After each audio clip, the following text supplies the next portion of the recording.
India is not the right place for investment. I was saying it from many years. Fabricated تو کیا ہوا انہوں نے. But countries were investing multinational. میری جو اپنی thinking تھی, because I am also a student of economics, کہ جب آپ کے ہاں ایک کرونک ایک مسئلہ ہے خطے کا. اب آپ نے دیکھا پہلگام میں چند لوگ جو ہیں وہ مارے گئے ہیں ایک دہشت گردی کے اندر, اور وہ انسیڈنٹ ایسا پاکستان میں بھی ہو سکتا ہے, انڈیا میں بھی ہو سکتا ہے, کہیں بھی ہو سکتا ہے, ورلڈ میں, یورپ, مگر اس کی وہ ہیڈ لائنز یا اس کا گلوبل امپیکٹ وہ نہیں پڑے گا جو اس کا کیوں پڑا ہے.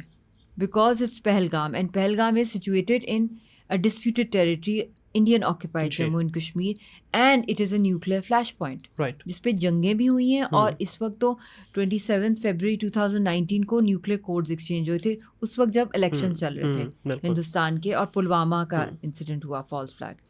یہ ساری چیزیں جو ہیں اس کو بہت زیادہ جو ہے وہ آئی تھنک اس کی جو ریپریکاشنز ہیں ریجنلی اور گلوبلی